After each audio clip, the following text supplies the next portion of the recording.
બુદ્ધિનું કામ એ છે કે જીવનજી મહારાજે રસ્તો બનાવ્યો છે. આટલા વર્ષો ખર્ચીને એમની આખી જિંદગી એમાં એમને કાઢી. આપણે સાંભળ્યું છે 12 વર્ષથી સંશોધનમાં હતા એ.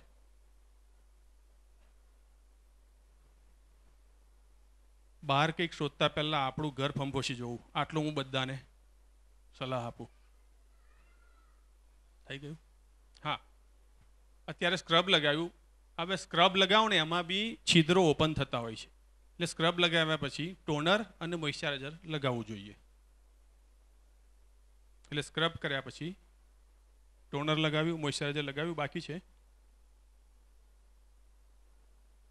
ઓકે, હવે લાગે છે તમને? બેન બતાવો બધાને, કંઈક ફરક લાગે છે? બેન તમે ઊભા થાઓ. તમારા ફેસ પર આમ કરી જુઓ, પછી આમના ફેસ પર કરી જુઓ. સ્મૂથનેસમાં કેટલો ફરક છે જુઓ. સ્મૂથ લાગે છે ચહેરો.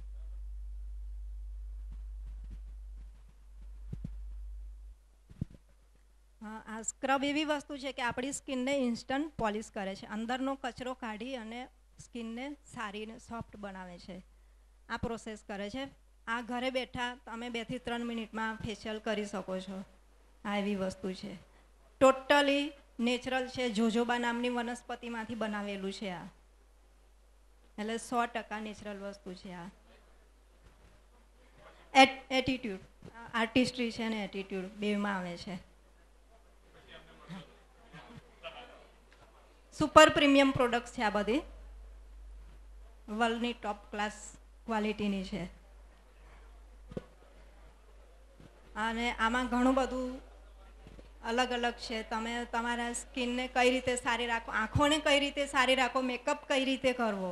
મેકઅપમાં પણ બહેનોએ ધ્યાન રાખવાનું કે તમારી આંખો ઉપર તમે જ્યારે કાજલ લગાવો, જેની મોટી આંખ છે ને એને અંદરની સાઈડથી કાજલ લગાવવાની, તમારી આંખ નોર્મલ દેખાય. જેની આંખ નાની છે એને કાજલ બહારની સાઈડથી લગાવવાની, તો તમારી આંખ થોડી મોટી લાગે.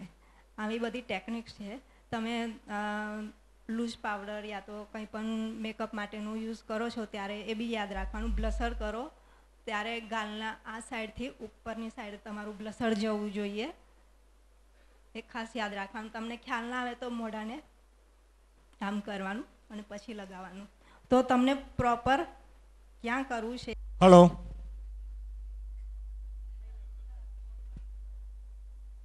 બધાને એવું તો હું રામ કબીર જ બોલીશ. એટલે હું ચેક કરતો હતો, ઊંઘી ક્યાંક જાગતા હતા એમ. તો હેલો, હજુ અવાજ નહીં નીકળતો અહીંથી, બોલો. બધા મજામાં? હા, માઇકમાં કોણ બોલ્યું? મેં બોલ. જગુભાઈ માઇક થોડું પીધું હતું.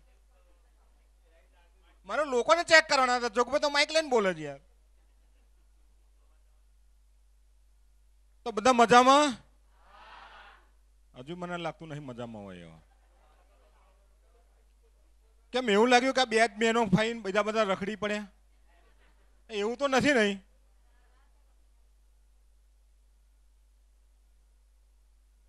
સાચે હાચ. એમાંના બધા ફોર્મ તો જોઈ નહીં શકાય, પણ કેટલાક ફોર્મનું આપણે હવે અવલોકન કરીએ. તમે જે શીખ્યા બરાબર છે, કોઈના ફોર્મ પર નામ નહીં વાંચું, આપણે નામ નહીં વાંચવાનું બરાબર છે. મેં ગઈકાલે પણ કહ્યું હતું કે દરેકને માન આપો, સન્માન આપો, આગળ વધવાની. એટલે કોઈના નામ નહીં ફોડવામાં આવે. આ ફોર્મ બધા ગુપ્ત જ છે. પણ મારે એ શીખવાડવું છે કે હવે આ ફોર્મ જો ફરી તમને ભરવા આપું, તમે આવ ભરો ખરા? કેમ ભાઈ ના? એટલે મેટર બદલાય એમ કહો મારું લખવાની. કેમ? તો કે આપણને સમજણ પડતી નહોતી બરોબર છે. અત્યારથી આપણે ખબર જ નહોતી એમાં વાંક કોનો હતો, આપણો નહોતો, પણ આપણે જાણ્યું જ નહોતું બરોબર છે. હવે શું લખી શકાય, અને જેને લખ્યું છે બરોબર છે એ કોઈ જ ફોર્મ ખોટું નથી, કોઈને ખોટો કહેતો નથી. આ બધા જ ફોર્મ સાચા છે અને તમારા અંતરાત્માને ધ્યાનમાં રાખીને જ તમે લખ્યા છે. પણ આ સેશનના અંત પછી જો ફરી આપણે ફોર્મ ભરાવીએ અને બીજું સેશન આપણે જો ગોઠવીએ ફરી ગમે ત્યારે 2 મહિને 4 મહિને, અને જો ફોર્મ આપું તો સરસ મજાના ફોર્મ લખાય. લખાય, ચોક્કસ લખાય. કેટલાને આત્મવિશ્વાસ છે એવો હાથ ઊંચા? ફટાફટ થઈ ગયા. લો ભાઈઓ એકલા બેહી રહ્યા, ખબર જ નથી પડતી કેમ. બરાબર. તો આ એક બેનનું ફોર્મ છે કે એમાં એમને લખ્યું હતું મેં કે ભાઈ ક્યાં ફરવા જવાનું ગમે.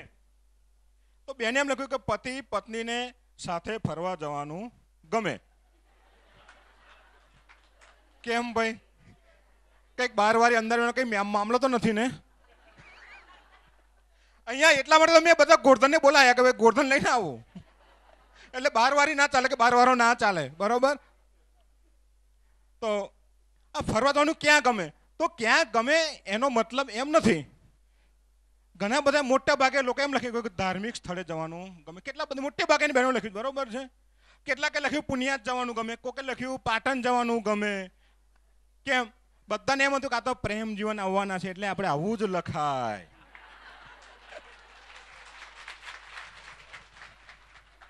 મેં એટલા માટે નહોતું લખ્યું, મારે તમારા ડ્રીમ જાણવા હતા. બરોબર છે. આ બેને એવું લખ્યું. પછી મોટે ભાગે બધી બેને એમ લખ્યું છે કે ભાઈ તમને કેવો ડ્રેસ, કેવા કપડાં પહેરવાના પસંદ પડે. બરોબર છે. બધા મોટે ભાગને એક પણ કદાચ 5 થી 6 બહેનો લખ્યું છે કે મને ફોર્મલ કપડાં પહેરવાના ગમે. બાકીની બધા એમ લખ્યું ભારતીય. ખરેખર સાચી વાત છે. બોલો, અંતરાત્માથી બોલો, સાચી વાત છે? બિલકુલ ખોટી વાત. આપણે સાડી પહેરીએ જ છે, બરોબર છે. પણ માનો કે અમને તમને મોકલું કે આપણે 2 મહિના કાશ્મીરમાં રહેવા જવાનું છે મારા ખર્ચે, તમે શું પહેરો ત્યાં જઈને? સાડી જ પહેરો કે પછી ડ્રેસ પહેરો? તમે જીન્સનું પેન્ટ આપું તો પહેરો કે ના પહેરાય, કે પહેરાય ના પહેરાય? તો સાચું શું છે બોલો? ગમે છે આપણને. હા, અહીંયા આપણને શરમ આવે છે, અથવા તો આપણો સમાજનો માહોલ એવો છે કોઈને શું કહેશે, આવું તેવું. તમે ગીતાબાને જોયા? તમને એવું લાગે છે એમને જીન્સનું પેન્ટ પહેર્યું હશે કે નહીં પહેર્યું હોય? 100%. આ મારા આ લેપટોપ જે લીમરભાઈ લઈને બેઠા એમાં ફોટા છે ગીતાબાના, જોવા જ બતાવો. જીન્સના પેન્ટ, ટી શર્ટ વાળા. તમને ઈર્ષા આવે. તો દરેક બેનને બરાબર છે, દરેક બેનને સારા દેખાવું ગમે કે ના ગમે? તો સાડી તો આપણે બરોબર છે કે એટલા માટે કે ટ્રેડિશનલ છે, આપણે ગામડામાં રહીએ છીએ અથવા પહેરીએ છીએ ફલાણું ઢીકનું, પણ એ સાચી વાત નહોતી ને. બધાને ગમે છે. એટલે જે ગમતું હતું પણ આપણે વ્યક્ત કરી શકતા નહોતા. અત્યાર સુધી નહોતા કરી શકતા ને. કેમ? ઘણા બધા કારણો, આપણે એની ચર્ચા નથી કરવી આગળ. એટલે બધા બેન લખ્યું. પછી બીજી વસ્તુ, પુસ્તક વાંચવાનું ગમે. આમાં બધા ગપ્પા બહુ માર્યા. દિલથી બોલજો, બધા ગપ્પા માર્યા છે. બરાબર છે. ઘણા બધા લખ્યું હા વાંચવાનું ગમે, પણ કોઈએ નામ નથી આપ્યા પુસ્તકનું. વાંચ્યું હોય તો ને. પુસ્તક માટે મેં અભિપ્રાય માંગ્યો, એ પણ લખ્યો નથી. મોટે ભાગે પછી હોબી કોને કહેવાય ને, એ તો મોટે ભાગેની બહેનોને ખબર જ નથી હોબી કોને કહેવાય. કોકે લખ્યું ઘરકામ કરવાનું, કોકે લખ્યું દૂધ કાઢવાનું, ઘણા બધા લખ્યું છે. બરોબર છે.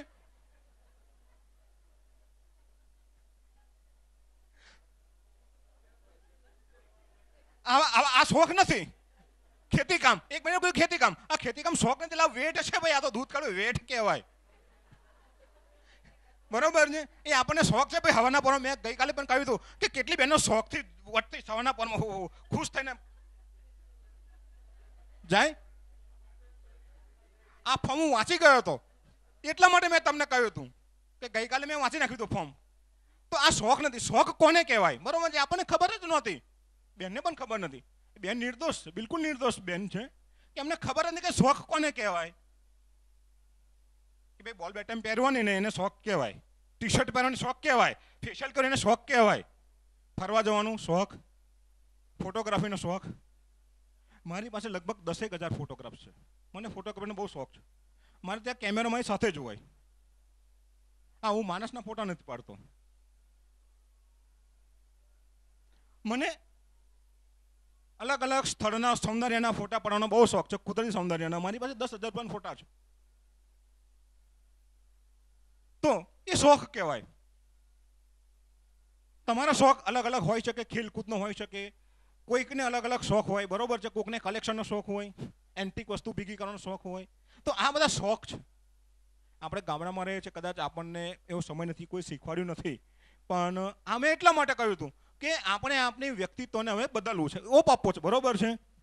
તો કેટલાક ફોર્મ આપણે જોઈએ અને મોટે ભાગે બહેનોએ ઘણા બધા લખ્યું કે એક બે ચાર બહેને એવું લખ્યું છે. એક બહેને તો બચારા ખબર નહીં એમને શું હશે, ગામડામાં જવાનો બહુ શોખ છે. એટલે ભાઈ આપણે ગામડામાં જ રહીએ.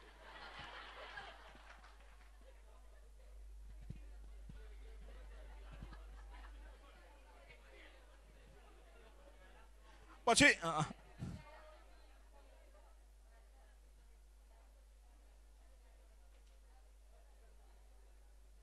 પછી આ એક બેને લખ્યું છે કે શોખ માટે લખ્યું છે કે સહાયતા ના કરતા, બરાબર છે. હવે એવું શું છે ખબર નથી, બેન સમજ્યા જ નથી.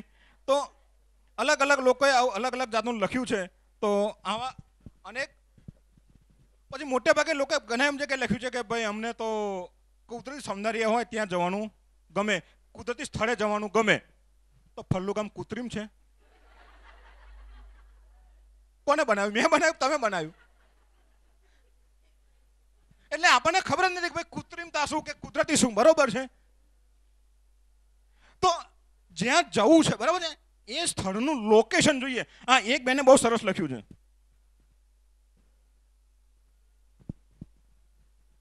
એક જ બેન છે, એમને લખ્યું સ્વિટ્ઝરલેન્ડ જવાનું ગમે. એક બેને લખ્યું છે સ્વિટ્ઝરલેન્ડ જવાનું ગમે, બરોબર છે.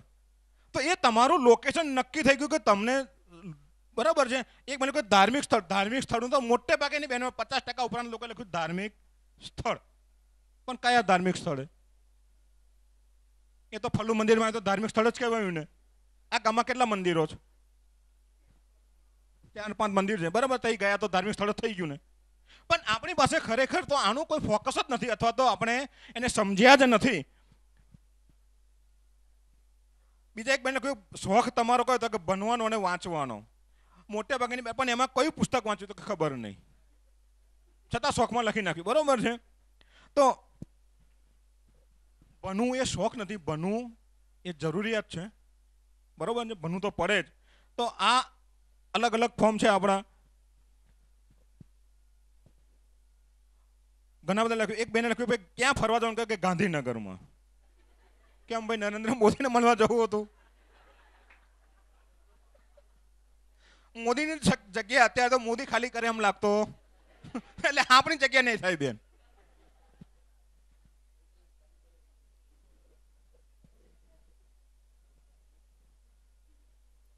પછી એક બેન કહ્યું હિલ સ્ટેશને જવાનું ગમે. હિલ સ્ટેશન, પણ કયા હિલ સ્ટેશન? નામ સાથે તમે ફોકસ કરો, બરોબર છે. તો ભગવાન તમારો એ આદેશ માને કે જાણે કે ભાઈ કયા જગ્યાએ ક્યાં જવું છે, બરોબર છે. આપણે માત્ર લખવા ખાતર લખી કાઢ્યું. અને બીજી વસ્તુ જે નીચે છે તમારા બાળકો માટેની વાત. અને બીજી એક વસ્તુ ખાસ કે શું તમારા હાલના જીવનથી સંપૂર્ણ સંતુષ્ટ છો? માત્ર 2 જ બહેનો એમ લખ્યું છે કે ના. અને 2 બહેનો જે લખ્યું છે એના માટે જોરદાર તાલી.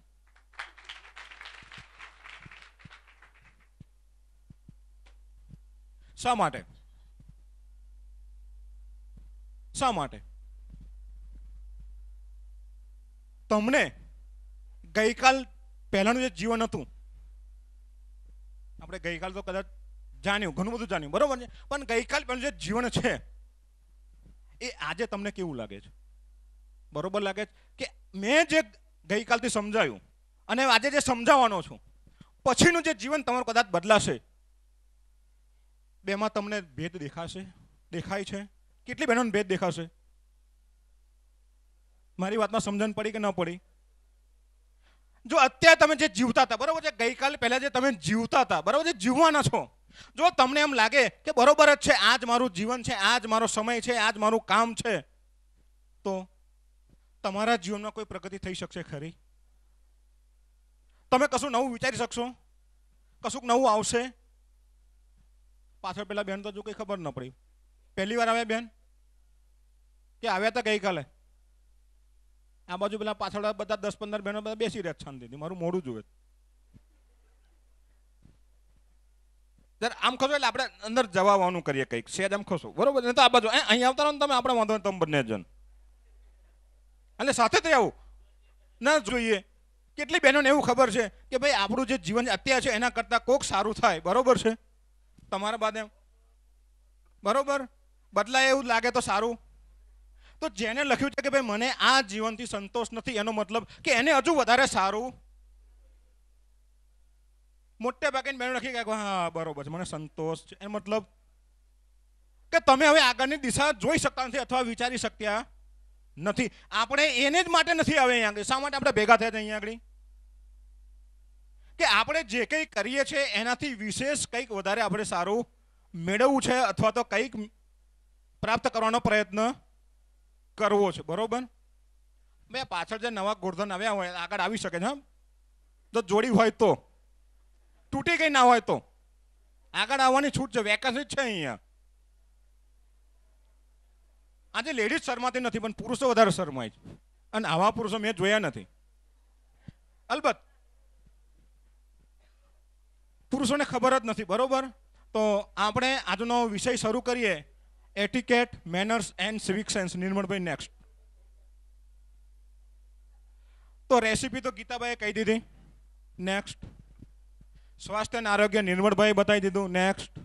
સુનેનાબેને ફેશિયલ બતાવી દીધું. નેક્સ્ટ. હવે મારો વારો આવ્યો. આ લાઈટ જરા પેલો વંચાય છે ભાઈ આ બધાને, પાછળ વાળાને નહીં વંચાતો હોય, વંચાય ને થોડીક લાઈટ બંધ થાય ને તો